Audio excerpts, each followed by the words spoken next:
नमस्कार।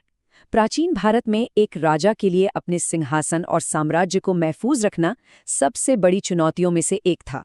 पर यह लड़ाई सिर्फ जंग के मैदान में ही नहीं लड़ी जाती थी। असली जंग तो कह सकते हैं कि महल की चार दीवारी के अंदर होती थी, एक वारिस के लिए। तो आज हम इसी बेहद दिलचस्प विषय पर बात करने वाले हैं।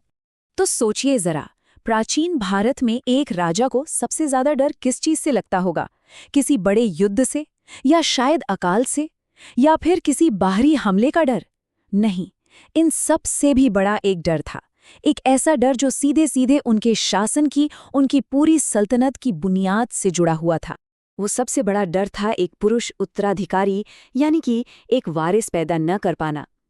एक खाली सिंहासन का मतलब सिर्फ किसी एक परिवार का खत्म होना ही नहीं था, बल्कि इसका मतलब था पूरे राजवंश का पतन और राज्य में चारों तरफ अफरा-तफरी का माहौल। देखिए, अपने वंश को आगे बढ़ाना सिर्फ एक निजी ख्वाहिश नहीं थी, बल्कि ये एक पवित्र कर्तव्य माना जाता था।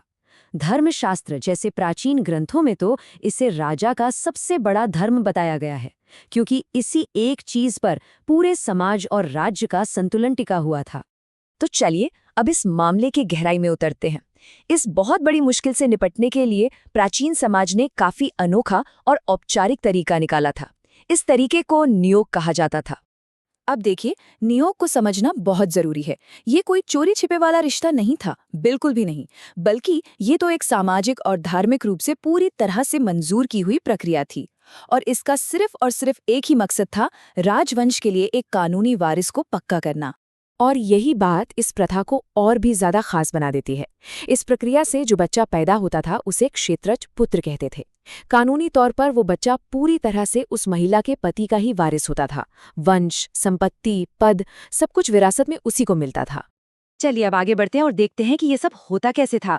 नियोग कोई मनमर्जी की प्रक्रिया नहीं थी। नहीं, ये एक बहुत ही गंभीर धर्म कर्तव्य था, जिसके लिए बड़े ही कड़े नियम और प्रोटोकॉल बनाए गए थे ताकि कोई इसका गलत इस्तेमाल न कर सके।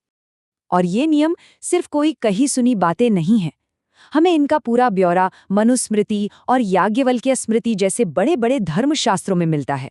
इससे ये साफ पता चलता है कि समाज में ये प्रथा कितनी स्थापित थी। इस पूरी प्रक्रिया को यूं ही हल्के में नहीं लिया जाता था। सबसे पहले तो यह तय होता था कि इसकी वाकई जरूरत है भी या नहीं।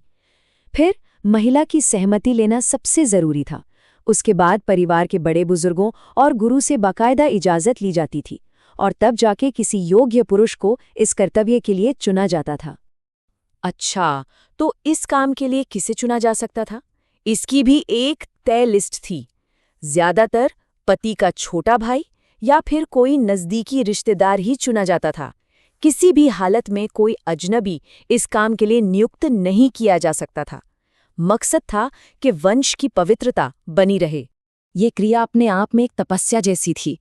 इसे काम वासना से दूर रखने के लिए बहुत ही सख्त नियम थे, जैसे कि शरीर पर घी का लेप लगाना, पूरी प्रक्रिया के दौरान चुप रहना, और लक्ष्य सिर्फ एक था, गर्भधारण। ये सब मिलकर इसे एक गंभीर अनुष्ठान बना देते थे। और शायद सबसे बड़ा, सबसे कड़ा नियम, ये पूरी प्रक्रिया सिर्फ एक बच्चे के लिए थी, सिर्फ एक।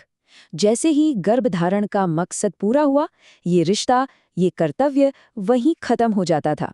हाँ, दूसरे बच्चे की इजाजत मिल सकती थी, लेकिन सिर्फ और सिर्फ तब जब वंश पर खतरा अब भी मंडरा रहा हो। ये सब सिर्फ किताबों में लिखे नियम नहीं थे, बल्कि असल में इनका पालन भी होता था। महाभारत की कहानी तो इसके सबसे मशहूर उदाहरणों से भरी पड़ी है, जहां सत्यवती, कुंती और माद्री, इन सभी ने नियोग का इस्तेमाल करके कुरु वंश को खत्म होने से बचाया था। लेकिन रुकिए, नियोग ही अकेला समाधान नहीं था। प्राचीन समाजों के पास अपना वंश चलाने और उत्तराधिकार पक्का करने के और भी कई तरीके थे। चलिए उन पर भी एक नजर डालते हैं। राजा के पास दूसरे रास्ते भी थे।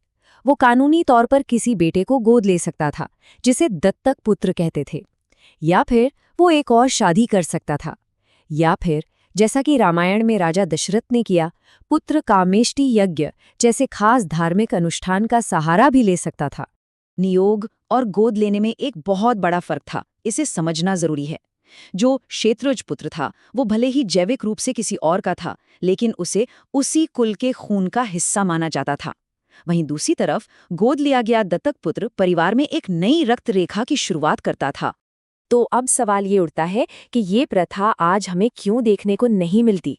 सीधी सी बात है, समय के साथ साथ नियोग और ऐसी दूसरी प्रथाएं धीरे धीरे चलन से बाहर हो गईं।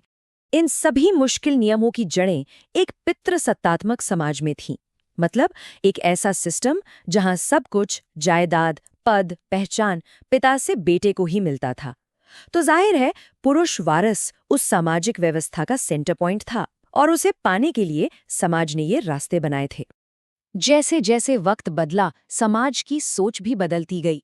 प्राचीन भारत में जिसे एक जरूरत और स्वीकृत प्रथा माना जाता था, मध्यकाल आते आते उस पर सवाल उठने लगे और वो कम होती चली गई। और फिर आधुनिक युग तक आते आते बदलते सामाजिक और नैतिक पैमानों की वजह से ये प्रथा पूरी तरह से खत्म हो गई और बस इतिहास के पन्नों में सिमट कर रह गई। ये सारी बातें हमें एक बहुत बड़े सवाल पर सोचने के लिए छोड़ जाती हैं। अपनी विरासत, अपनी पहचान, अपने वंश, इनको बचाने के लिए समाज आखिर किस हद तक जा सकता है? वो कौन से नियम बनाता है?